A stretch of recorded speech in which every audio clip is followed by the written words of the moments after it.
6 thin minarets reaching for the heavens mark the Blue Mosque. The stunning landmark was built in the early 1600s.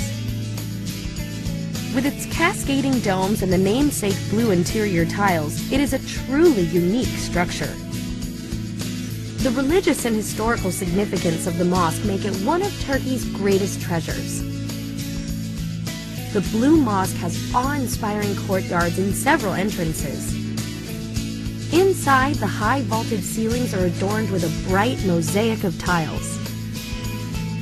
Besides a place of beauty, the Blue Mosque remains a place of worship. It is perfectly located, commanding views of the city and Bosphorus River. Night lighting make the Blue Mosque a place of magic and wonder at all times. Istanbul's famous Hagia Sophia is a classic example of Byzantine architecture. Its uniquely constructed dome is a source of interest for many. The church served as a Christian place of worship from the year 360 until the 1300s. Under the Ottoman Empire, it was converted into a mosque. As a result, the Hagia Sophia features both Christian and Muslim religious iconography. In 1934, at the start of the Turkish Republic, it was ordered to be transformed into a museum.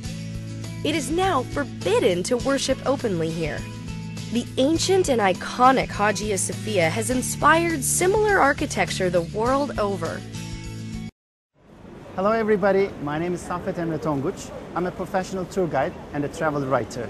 We are in this magical city and soon we will take you to a wonderful journey of the Grand Bazaar of Istanbul.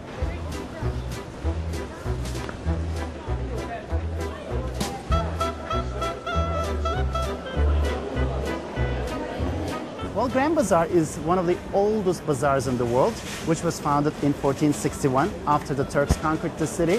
And actually there are 4,000 shops and approximately 30,000 people work here, and each day somewhere between 150,000 to 400,000 people visit the Grand Bazaar. Well, in the past, the Grand Bazaar was composed of many beda stands, which were the shopping centers. Then what they did was they built the alleyways and the corridors, and they have connected all those pedestrians. So from the main street, if we take the first right, we will reach to one of them, which is called the Sandal pedestrian. And sandal in Turkish means fabric, because in the past it was the place where they were selling the fabrics. This is one of the beautiful kaftans that you can find in the Grand Bazaar. Actually, one of the most important words in the bazaar is siftah. Siftah means the first sale of the day. And that's very important for the merchants in the bazaar. And of course there is a bargaining, but don't expect to have a lot of discounts, but there is always bargaining, and bargaining is a part of daily life in the bazaar.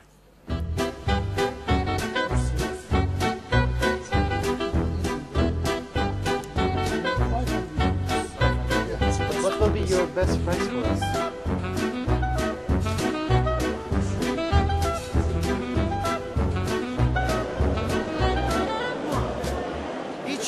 Like in every Muslim country, there is a sacrifice festival in Turkey, and millions of sheep are sacrificed and the meat is distributed to the poor people. That's why we have a surplus of leather, and we've got some of the best leather bags and leather jackets that you can find in the world in this part of the Grand Bazaar.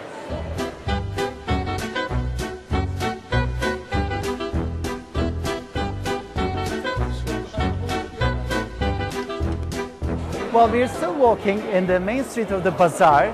Whenever you reach to shop number 62, I advise you to take a right, because you will see the oldest part of the bazaar.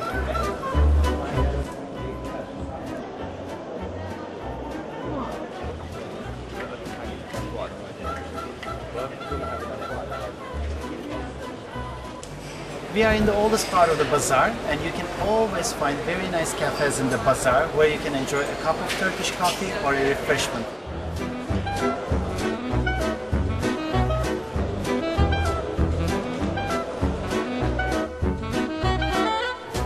Does anybody want tea? Well, there are always those little corners selling tea in the Grand Bazaar, and they also serve to different merchants, the local merchants in the bazaar. This gentleman's family has been in this business for more than a century, and he's the 5th generation. When you walk from the Grand Bazaar, you walk approximately from $8.5 billion. So there is jewelry, there is gold all over. And actually, Turkey is the second biggest gold jewelry producer in the world.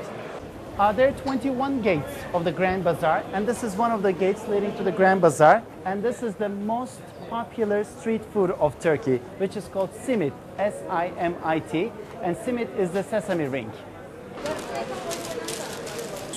This is one of the hans. It is called Zincirli Han, and there are 17 hans in the Grand Bazaar. Hans are interesting places. They got a courtyard in the middle, and usually they got 2 floors. And in this Han, in the Zincirli Han, mostly there are the workshops of the jewelers.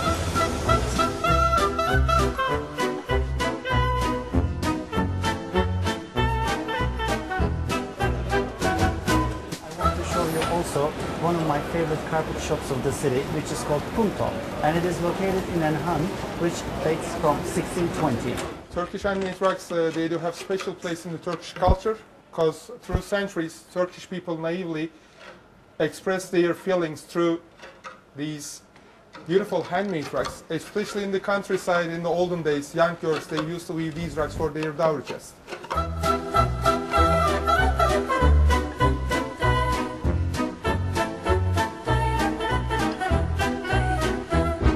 Istanbul is the city of the surprises. You can find everything here. The old and the new, the modern and the traditional, the Orient and Occident. And in the past, the Grand Bazaar was the place of the merchants, but today it's also one of the most important places for the tourists to visit when they come to Istanbul.